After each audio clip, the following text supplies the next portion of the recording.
others a hand. Now it's him who needs the Help help. my big brother George. He's done so much for all of us. More for me than I remember all the times he would stay late after work and not ask a cent. The world needs more like George. George Bailey never thinks about himself. I wouldn't have a rope over my head if it wasn't for him. If it wasn't for him, I would have given up long ago. All I think about is myself. I must have taken the last cent he had. Here comes the scare baby, my kid brother, Harry Bailey. I'm not as scared. Yippee! Help! Harry's fallen through the ice. Building and Loan Association? George's father was in the building and loan business, along with George's Uncle Billy. George, what's the combination to the safe? We wrote it down so you wouldn't forget That's right, where? Who's that? That's Henry F. Potter, the richest and meanest man in all the county. Peter, Porter's here. Mr. Bailey, Mr. Bailey, and Mr. Bailey. There is nothing quite so loathsome as a family business. Now, Peter, you know what I'm here for. I'm on a very tight schedule. A family to evict at 3. Okay then, Mr. Potter, here's the thing. I just need a little more time. I'll dig up that $5,000 somehow. Have you put any pressure on those people of yours to pay their mortgages? Times are hard, Mr. Potter. A lot of people are out of work. Well then, foreclose. I can't do that. These families have children. Are you running a business or a charity ward? Mr. Potter, what makes you such a hard-skulled character? You have no family, no children. You can't begin to spend all the money you've got. So I suppose I should give it to miserable failures like you and that idiot brother of yours to spend for me? You can't call my father a failure. All right, son, thanks. Don't let him say that about you, Pop. What kind of business are you running here?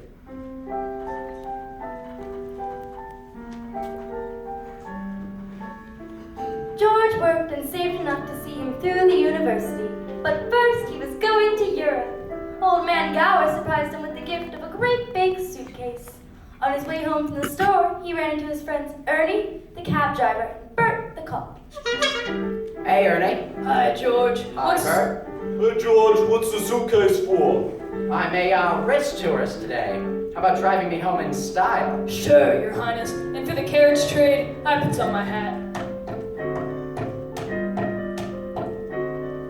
Good afternoon, Mr. Bailey. Looks like you're ready to get out of here. Well, hello, Violet. You, say, you look good. That's some dress. Oh, this old thing? Why, I only wear it when I don't care how I look. See you later. Wanna come along, Bert? We'll show you the town. No thanks. Think I'll go home and see what the wife's doing. We're sure gonna miss you, George. I wish we could send Harry to call with you. We have that all figured out. Harry will take my job at the building and loan, and then he'll go. He's pretty young for that job. No younger than I was. Well, you were born older, George. I suppose you've decided what you're going to do when you get out of college. What I've always talked about. Building things. Plan modern buildings. Plan modern cities. It's just a hope. You wouldn't consider coming back to the building alone, would you? I know it's early to talk about it. I couldn't face being cooped up in that shabby little office for the rest of my life. No, I'm sorry, Pop. I didn't mean that remark. It's just this business, spending all your life trying to figure out how to save 3 cents on a length of pipe. I go crazy. I want to do something big and important. You know, George, I feel that in a small way we are doing something important. It's not too much for a man to want his own roof and walls and fireplace. And we're helping him get those things in our shabby little office. I know, Dad. It's just most of my friends have already gone to college. I just feel like if I don't get away, I bust. You're right, son. This town's no place to live if you aren't willing to crawl to Potter. Get your education, then get out of here. I'm glad you see what I'm talking about. Say, maybe I'll go say goodbye to Main Street. Last night in town and all. Have a good time, son. George, have you gone crazy? Walking the grass in my bare feet? Why, it's 10 miles up there to Mount Bedford. You think just because you... Oh! All right, then just forget about the whole thing. Hee-haw, forget about what, George?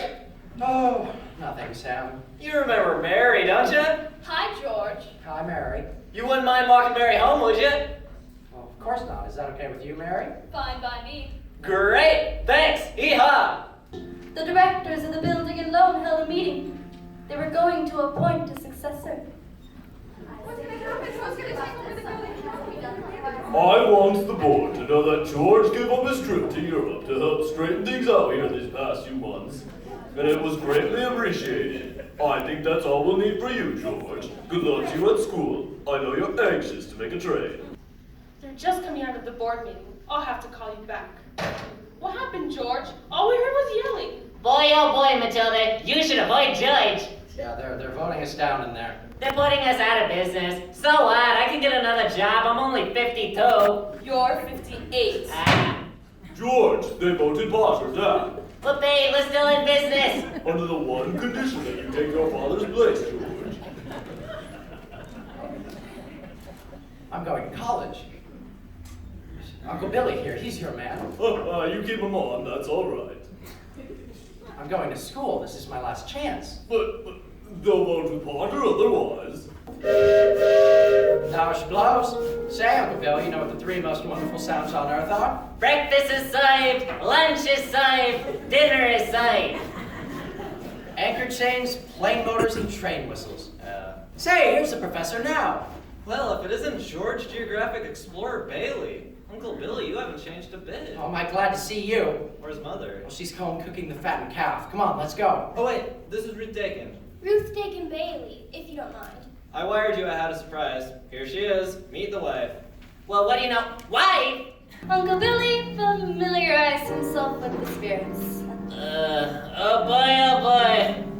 I feel so good I could spit in Potter's eye. I think I will. What do you say? Maybe I should go home. Just point me in the right direction. Right down there. That way? Okay, Lord Building and Lord Bell. See you later. I'm alright. What is this, Uncle Billy? A holiday? Why are the doors closed? There's a crowd out front. This is a pickle, George. Well, what happened? The bank called a loan and I had to hand out all our cash. All of it? Every last cent of it. Holy mackerel! And then I got scared, George. Well, open the doors, let them in. Now just remember that this thing isn't as black as it appears. Where's our money, George? You're thinking of this place all wrong. The money's not here. It's in people's houses. It's in the Kennedy house, and the McLaren house, and 100 others. What are you going to do, foreclose on them? I got $242 in here, and $242 isn't gonna break anybody. All right, Charlie, you'll get your money in 60 days. 60 days? That's what you agreed to when you bought your shares. Hey, Mary, I got $2,000 here. That'll tide us over until the bank reopens. All right, Charlie, how much do you need? $242. Charlie, just enough to tide you over. I'll take $242. All right, Uncle Billy, give Charlie $242. Look at the clock, look! 5 seconds, 4 seconds, 3, 2, 1. 6 o'clock, we made it. Lock that door, Uncle Billy, we're still in business. Bailey Brothers Building and just a minute, George, there's a call for you. Can you get my wife on the phone? She's probably at her mother's. Mrs. Bailey is on the I phone. don't want to speak to Mrs. Bailey. I want to speak to my wife. Mrs. Bailey, oh, that is my wife. Oh. Today's the day before Christmas, and Billy's at the bank to make a deposit when he runs into Potter.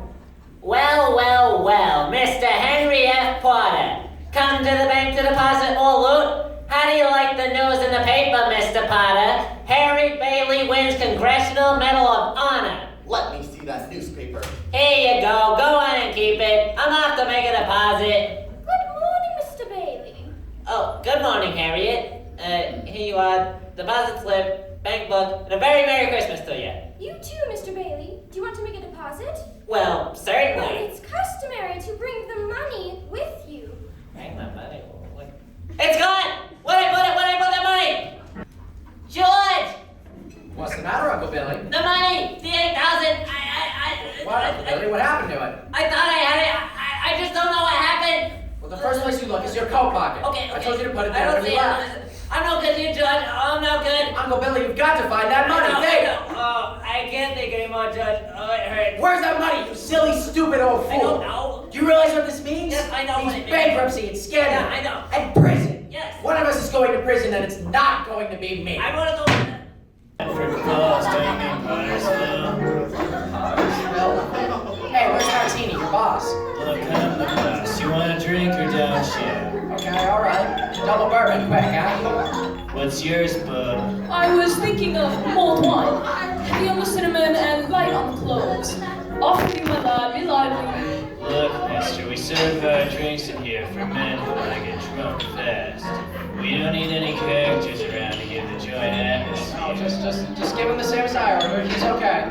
2 double bourbon. What is it about this place? Seems to have changed. All of Bedford Falls has changed. You're having your wish, George. You were never born. There'll be a lot of things you've never seen before. Oh, good! Somebody's just made it. You see, every time that you hear a bell ring, that means some angel's just won his wings. What did you say? Better not talk about angels in here. Don't they believe in angels? Maybe they believe in them, but you know. So why should they be surprised when they see one? Oh my God, Nick. You never grew up. How old are you anyway, Clarence? 293 next May. That's it. Now you two pixies go. Through the door or out the window. Well. Look who crawled out from under whatever hole he's been hiding in.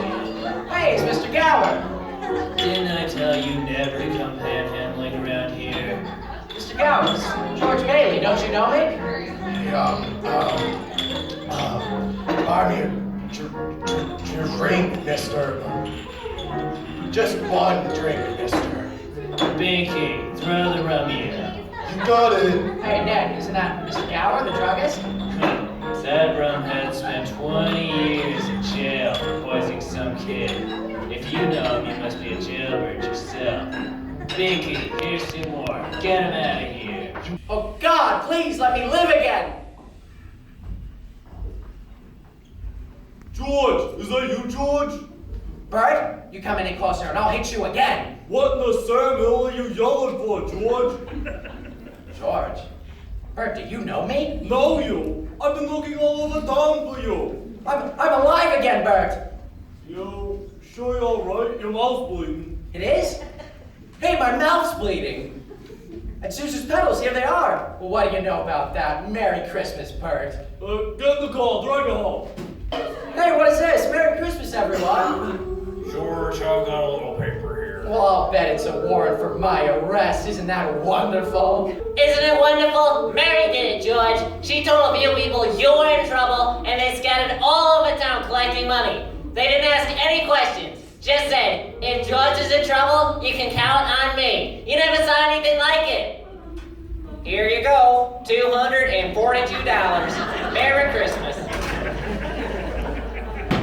Harry! Mary, looks like I got here a little too late. Harry, how about your banquet in Washington? I left as soon as I got Mary's telegram. How about some wine?